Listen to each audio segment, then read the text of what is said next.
Hip vibration. I think you've heard this phrase at least once if you do martial arts or especially karate. You hear the sensei saying, vibrate your hip.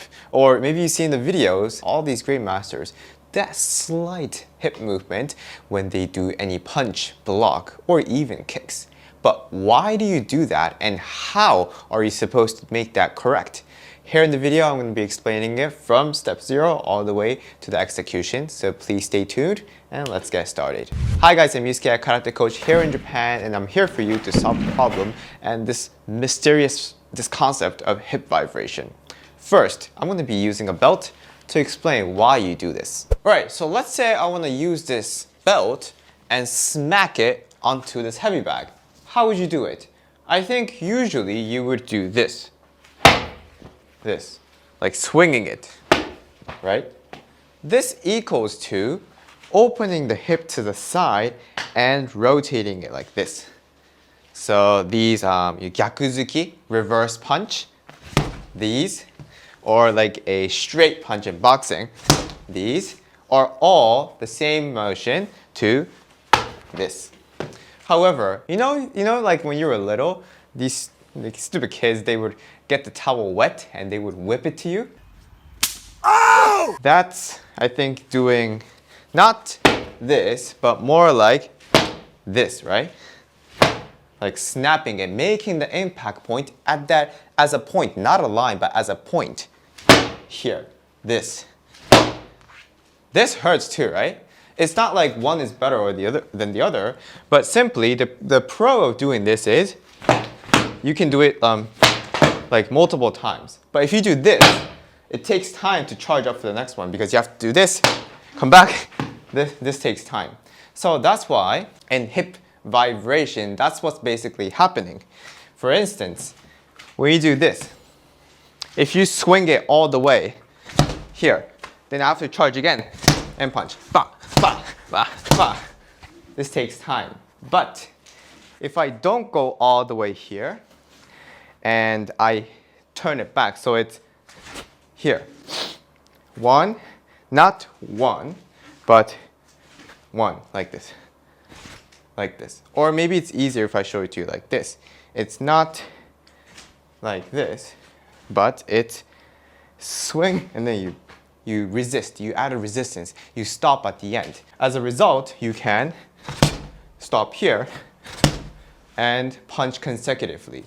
You see this being especially emphasized in Okinawan karate, using the word like muchimi, which is like whippy kind of motion. So let's learn how to do this step by step. Alright, by the way, for your knowledge, this concept is not translated as hip vibration in Japanese. Vibration is kind of a vague word, right? Like I just showed you that it's a main whip and then a resisting force. So it's basically 1, 2. But if you say vibration, like you don't know what's happening. So in Japanese, we call it gyaku goshi. Gyaku meaning reverse, koshi meaning your hip. So you do your normal hip motion and then you turn it reverse, gyaku. So that's what you call it in Japanese. Let's take an example of a punch to actually feel the difference between a usual gyakuzuki and a gyakuzuki with a gyaku goshi, with a reverse hip or hip vibration in English. So from here, everybody put your belt on so you can know where your center is. I mean, I'm not a white belt, but it's easier for you to see, right? So first, from here, okay, you're gonna charge up, you're gonna load the power here. You don't wanna bring the weight to the side, you wanna keep yourself in the middle, charge here. From here, you're gonna snap your hip, snap the belt across and punch, okay? It's charged up here, so you punch this way. Try that a couple of times, slowly first, slow, slow, slow. So, 1, 2,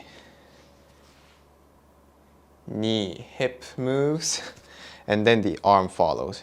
Hip, once the hip moves, the shoulder gets pulled, and the arm goes. Like this. Okay?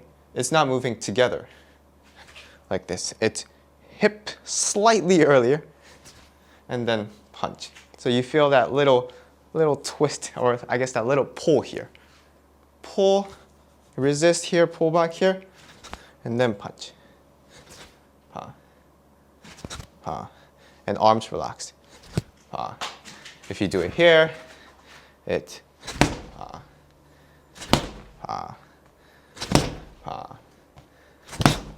like this.